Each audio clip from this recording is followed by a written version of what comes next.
For Sunday, July 1st, you have found the Georgia Gang. Topping our agenda today, could there be a Georgia Supreme Court justice? We're going to be talking about the water wars, Georgia versus Florida, and the governor runoff in the Republican primary. Stay with us. From the Fox 5 studios, the Georgia Gang starts now. I'm glad you could be with us this Sunday. We're looking forward to an Independence Day holiday, and we hope everyone enjoys that. And I'm Phil Kent, sitting in for Dick Williams, and we have attorney Carrie Ichter back with us as a substitute panelist. Hello, Carrie. Good morning. Theron Johnson, of course, and Alexis Scott. I think that probably the news this week, the big news, was Supreme Court Justice Anthony Kennedy announcing his retirement. And of course, there's a short list. The president gets to nominate someone. And interestingly, there's two Georgians on that short list.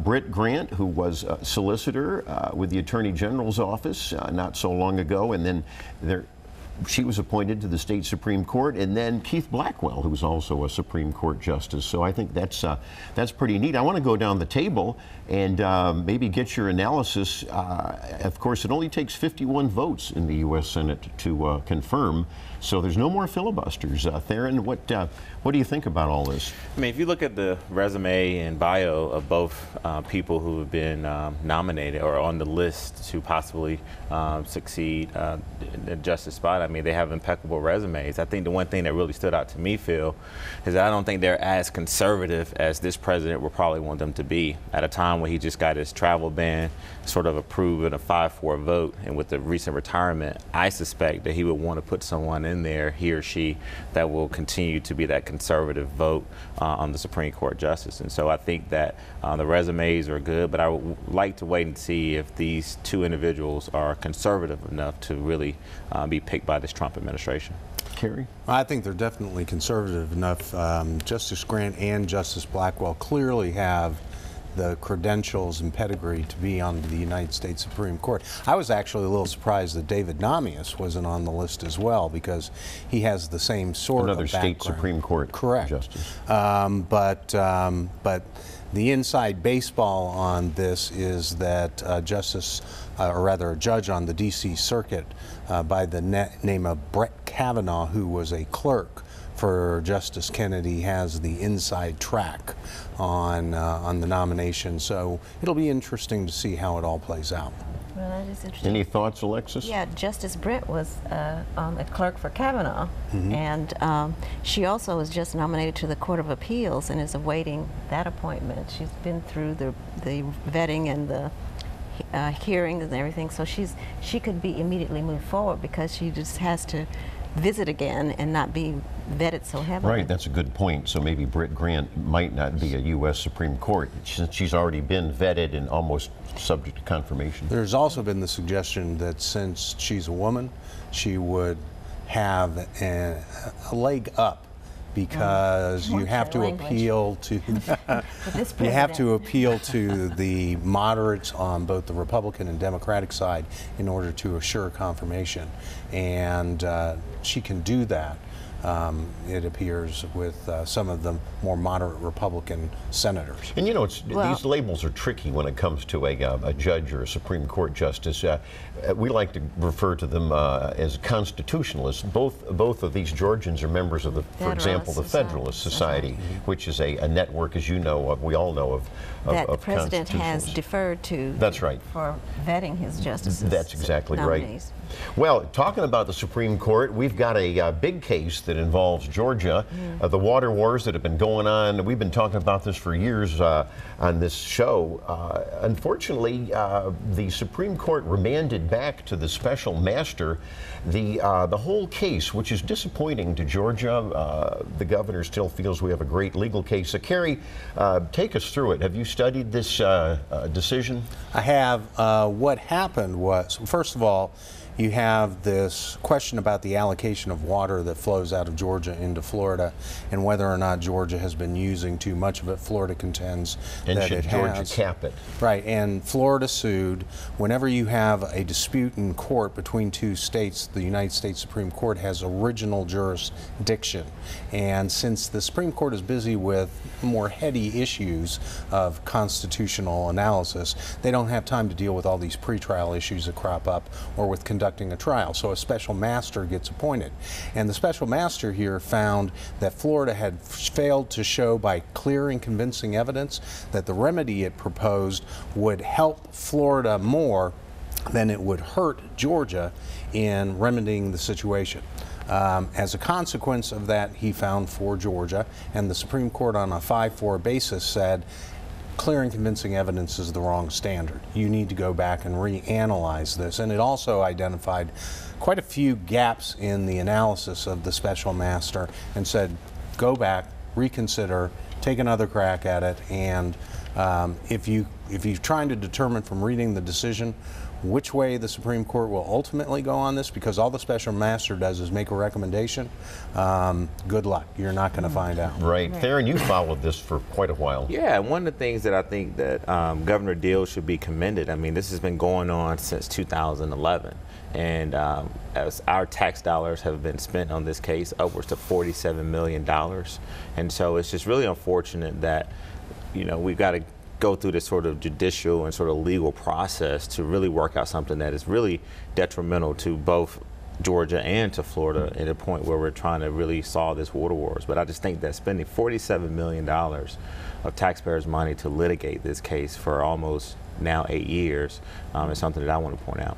And also, I think on Florida side, they've done like $57 million, right. So it's really ridiculous. And especially since they're both Republican governors, you would think that they would be able to sit down and work it out. But apparently they can't. And it was interesting too, the court decision, the 5-4 decision, the majority was 2 conservatives and 3 liberals. That's right. Yeah, 2 conservatives and 3 liberals. That's right. And the dissenting was what, one conservative and two liberals, or at reverse, 1 liberal and 2 conservatives. That's right. And you know, the champion for Georgia was Georgia native Clarence Thomas. Right. And Yes. You ought to read his dissent. It was very, very effective. Well, he sided with the special master. He did. He did. So we have to wait and see again. But you're making a good point on the money. Well, I think we will go to. We'll continue with some state issues. I want to go to after the break. I want to go to Reality Winner. Does that name ring a bell?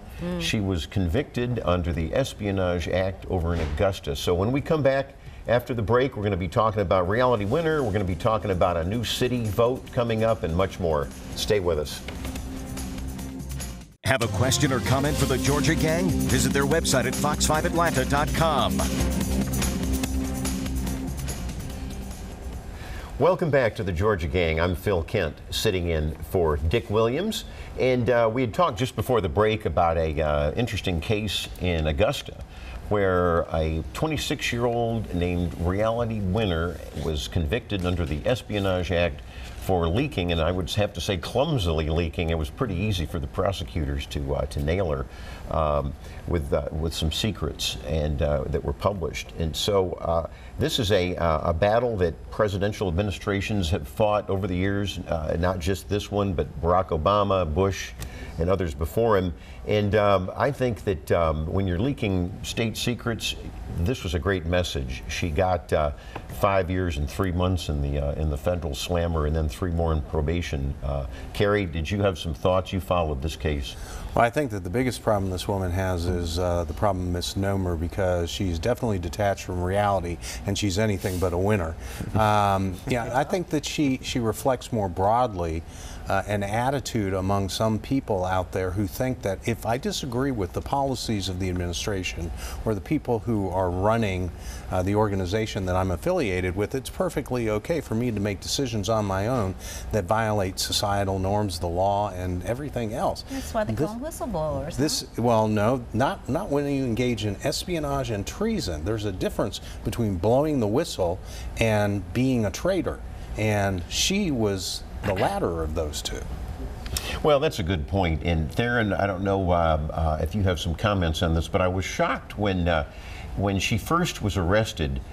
26 years old, and she said that her heroes were the Iranian mullahs. Now that's pretty warped and crazy, and that she hated her own country. Isn't that a tragic? And so that's, to your point, Carrie, that was her motivation. Don't you find that shocking? Well, I'm not gonna get into that. I think the main thing here is that the legal system, it worked. I mean, clearly there was enough evidence to see that this woman clearly violated the law, and it was a crime, and she was convicted. It's unfortunate. She made a deal too. I mean, she didn't. Yeah. There's no trial. It was a plea deal. Yeah, it was a plea deal, and so I think that we still got to not condone what she attempted to do or did, but I think that at the end of the day, it's that the judicial system, the legal system worked. What did she do, Phil? What did she let go of? She leaked secrets. She was a contractor for the National Security Agency at Fort Gordon. And what was the information that she leaked? Well, I'm not going to say it on TV. It was secret. but it was really good, though. But the point is, she pled guilty. You're right. She did a plea deal, and I still want to go back to her motivations. I don't know where she learned all of this garbage and how to hate America and why Iran was supposedly. Doesn't that shock you? Mm-hmm, it's shocking, but I still want to know what she was leaking. I mean, what did she leak? She was leaking information about what? From the election, right? Yes, it was about some sort of Russian hacking. Yes. So. But the point is, I'm going to go back to Carrie Ichter. So what? So what? She should not have. I don't see your point. My point is, the information that she was leaking had to do with Russian interference with the 2016 election. Which everyone agrees there was Russian interference in the election. Even the president has said that concerns him. I don't see your point. The point is that she's a traitor. And that it was a great deterrent to others who might do this. If you have confidential information, if you have top secret information, it does not matter whether or not you feel it should be public. If you feel it should be public, you go through particular channels to get it declassified so that it can be released to the public. But you don't make a unilateral decision that I'm going to release this because that is espionage. That is a violation of the law, and we individually don't get to judge whether or not we get to violate the law. But let's also, to Alexis' point, this was a president who was encouraging people, was sort of, we know, colluding with the Russians. We don't know that. No, you just said it. We know that this president and his campaign has sort of admitted that there was definitely some communication. Collusion and hacking are two different things. Let me finish. So to Alexis' point is that it was information about the Russians hacking into the election. The posture that this president took up until he started getting really investigated was, let's let all the information out there. I mean, he sort of, and his people, egged this on to get out there. So I think ultimately she took a plea deal. Clearly there was enough evidence there for her to feel like she needed to take the plea deal. The justice system worked, and let's just move on from it. But I don't think we need to come over here and just call. Well, I think we will move on. I mean, I think it was a great deterrent. We've got a couple more minutes in our segment, and we're still in our state and local segment. I wanted to get in. We talked about waste of taxpayers' money, Theron, which I agreed with you on the water wars. We did see a report with the city of Atlanta, and this was a shocker when they were the legal bills under former Mayor Kasim Reed, $7.5 million in the corruption probe that was spent on the attorneys, Carrie. That's a shocker to me. Theron, I mean, this is just awful. No, I mean, I think you see it on both levels. That's the point I tried to make last week about cronyism. When you have a federal investigation going on of this magnitude, looking into multiple people, up to a dozen departments, I mean, it just runs up high legal bills. And I think that the former administration and this administration want to make sure that everyone gets everything out, that everyone feels that this was an open and transparent All of this had to process. be done through open record requests. The Reed administration never, they tried to conceal it. But you talk to reporters just like I do. I think if you talk to any AJC reporter, which I have, it's a confluence of them now getting the information that they didn't get before, but also they now have enough information to have enough reporters that they can report this. So I think $7 million compared to $47 million is something that I want to point out. But I think that ultimately everyone wants to get this behind us and move on. Well, Alexis, unfortunately, it's not going to be behind us because the federal corruption probe continues in this administration. We hope the new Mayor Bottoms is going to institute transparency and reforms. But I might remind you, Carrie, that this all started under the Reid administration. The 7.5 began with airport corruption. You remember the former manager, Miguel Southwell, refused to go along with contracts that the mayor wanted to push through, and that's how the meter started for the attorneys. And I'll also point out that the comparison of 7.5 million to 47 million for the state is a false comparison, because the state of Georgia was sued by Florida. And we had to defend ourselves, and we had to defend the allocation of water from Georgia going into Florida to protect South Georgia farmers. But here's the bottom line. The premise that you're basing it on is defense. Then the city is defending themselves too. When you got reporters and you got people out here basically putting out false information, and before someone is even investigated, and basically prosecuting people publicly by writing these articles. I mean, every single day it's a top of the fold story about dispayments and little things like this. So if your premise is defense, absolutely. I didn't justify the $7 million because the city is trying to defend itself and is trying to make sure that it moves in the right direction. And so I think that the comparison is fitting for this particular occasion. Sounds like they need a PR firm more than they need lawyers. Alexis, you have a quick comment? No, I don't. Okay, well, good. Well, then we're going to get into our politics segment, so stay with us. Have a question or comment for the Georgia Gang? Visit their website at fox5atlanta.com. Welcome back to the Georgia Gang. I'm Phil Kent, sitting in for Dick Williams. And one of our most popular segments is, of course, politics, and we're all great at doing that. We're great at giving opinions. But there was an interesting poll. We've got a GOP runoff poll that I want to discuss with y'all in a minute. Of course, early voting starts Monday. Can you believe that? The primary is July 24th, and it's a 3-week early voting period. Right, the runoff. It's the runoff, You yes. said primary. Thank you. It's the primary runoff, and that'll decide not just the governor's nominee for the Republican Party, but there's some legislative runoffs around the state, too. We'll be following that for the next couple broadcasts. But it was interesting to me. I had not heard of it's a consulting firm that did a poll called Singal, and they had the Kemp-Cagle runoff is basically even. It was 44 to 43, Casey Cagle versus Brian Kemp. They're locked in a heated battle, of course, as we know. 9% were undecided. It looked like in the Metro Atlanta, which surprised me, and I'm not sure I agree with this, it looked like they were both even in Metro Atlanta, which I would think we saw in the first primary where Kemp was good in the rural areas and Cagle was a little better in Metro Atlanta. But Theron, give us an overview of this runoff. You have managed some statewide races, so give us your perspective. I know you watch the GOP number as well. Yeah, I do, and I think that right now, if you are inside the campaign, you're really trying to get your diehard voters out. And the truth of the matter is, Phil, for someone to actually forego a vacation day, or we have beautiful weather in this state, and to go out and vote early, that is your diehard of the diehards. And so I think that both campaigns are targeting those individuals. I think what's interesting is that you really don't know who's going to really turn out, because if you just really base it on your primary runoff data, of course everyone is sort of bombarding those voters. But I think that the person who is going to prevail is the person who puts together the best coalition to bring out some new voters who expand the electorate. The other thing that we've seen is that a lot of these Republican voters, 90% of them are actually thinking President Trump is doing a good job. And so at a time where I think you guys have sort of said that President Trump is not going to involve himself in this primary runoff, which I think is smart, is how do they continue to balance the act of being close to a president that is very popular amongst Republicans, very unpopular amongst Democrats, and somewhat unpopular disapproval rating amongst independents. And so I think that you're going to just start seeing a lot of people turn out their folks to the polls. And I think money is going to play a big deal as well. Casey Cagle has showed that he can definitely raise an enormous amount of money, and I think Kemp has raised a significant amount as well. So I think that, to me, is what I'm going to be looking for in these early vote numbers. And as you pointed out, how many people are actually voting early in the metro area versus the rural areas. Well, that's right. And Carrie, just to kind of follow up on Theron's point, money is obviously super important in these type races. And I want to turn to you in a second, Alexis. But Carrie, how important is TV? The TV ad wars are really raging now between these two. Well, you know, I'm probably the worst person in Atlanta to ask about TV ads because I never watch commercial TV. But that's what I understand. I understand that the money is pouring in from all quarters and that there are attack ads. I have seen a couple of them. They're pretty brutal, I have to say. On both sides? On both sides, yeah, they're pretty brutal.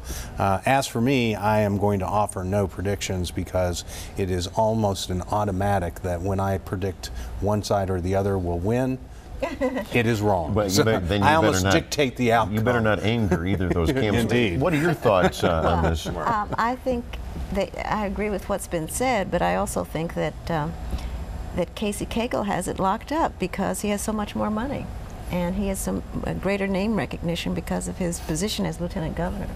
So I would put my money on him. That is the conventional thinking, and we've seen that occur before, and so I understand where you're coming from, although we've also seen, and you know this yourself, big money has been defeated. Roy Barnes, you could give John Oxendine and the Republican side years ago. To that I just say Eric Cantor. Well, that's right, who was the former well-heeled Republican leader who was defeated. But a lot of people are also waiting to see if Governor Deal will get involved in this runoff. I don't think he will. I don't think he will. The president is not getting involved. Yeah. We got that report just this week. But if you look at Casey Cagle, he's not only trying to tie himself to President Trump, I think Kemp as well. Casey Cagle is also trying to solidify and sort of promote his allegiance and connections to Governor Deal.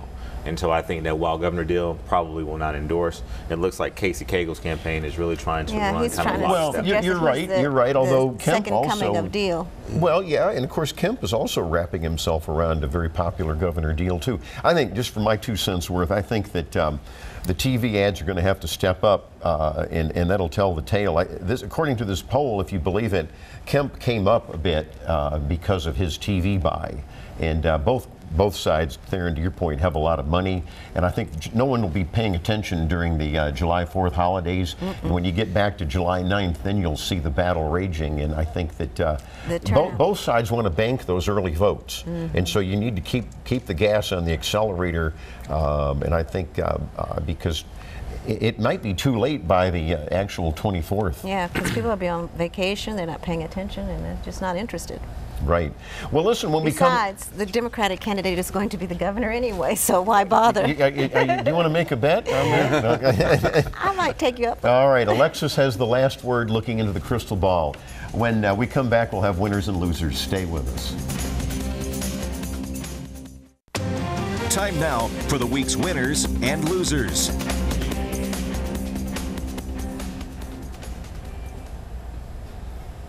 Welcome back to the Georgia Gang. I'm Phil Kent, sitting in for Dick Williams. Carrie, I turn to you for your winners and losers. My first loser is Charlie Bailey, Democratic candidate for Attorney General, who came out and said, as I understand it, that he would refuse to enforce certain laws if he became the Attorney General. Especially the religious liberty law in particular. And he apparently is not familiar with the fact that the job of the Attorney General is to enforce the laws of the state of Georgia. The job of the Attorney General is not to effectively veto the decisions of the legislature and the governor with respect to duly passed laws.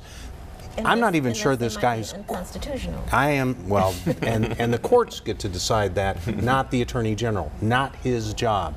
Lawyers, if you're going to be a lawyer, you have to sometimes defend positions that you don't believe in. Absent that, nobody would be defending guilty criminals. They would have no defense. But don't you think that Well, let's just let him finish his winners and losers, and then let's move on. So if Mr. Bailey is elected, I think he would be impeached, but I don't think he's fit for the job if he refuses to do essential elements of the job. I do.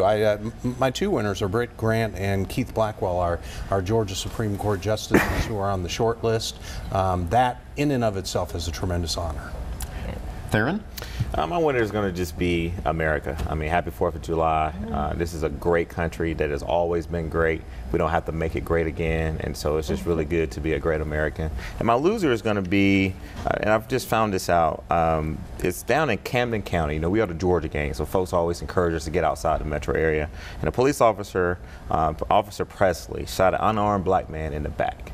And what's really disturbing to me more about this than what he actually did by shooting anyone in the back, but this person had a personnel basically saying that he had physically fought his wife, he had bought and sold marijuana. So these are the type of things that I think that happen in our police departments where we do have good officers, but when you have a guy like this, one bad apple that shoots an unarmed black man in the back, that was just... We got 1 minute left, Alexis. Okay, I've got a couple of winners. I want to salute Bernice King and the King Center. They celebrated their 50th anniversary of the King Center this week. That was founded by Coretta Scott King only 3 months after Dr. King was assassinated. So congratulations to the King Center and all the good work that they're doing. And finally, Clifford Joseph Harris Jr., better known as T.I., has developed a real estate venture to buy back, it's called Buy Back the Block, to reinvent Center Hill neighborhood where he grew up. And that's a wonderful thing. He's going to make a whole lot of improvements to the community, including affordable housing, retail, and very many other things. So congratulations to him for having that consciousness. Very good. I got a couple winners myself, and one is John Schmaltz, the Hall of Famer, Braves. He's now a senior, even at age 51, but he's on the golf tour. He wasn't doing too good the other days, but I wish him well. And I'll echo my colleague Theron Johnson. My winner is Independence Day. Our founders created this country as imperfect as it is. I think it's the best free country in the world. Benjamin Franklin said it's a republic if you could keep it. He didn't say it was a socialist tyranny if you could keep it. He said it was a republic if you could keep it. But not Republican. Stay with us, and next week we'll see you again. The opinions expressed in this broadcast are those of the panelists appearing in this program.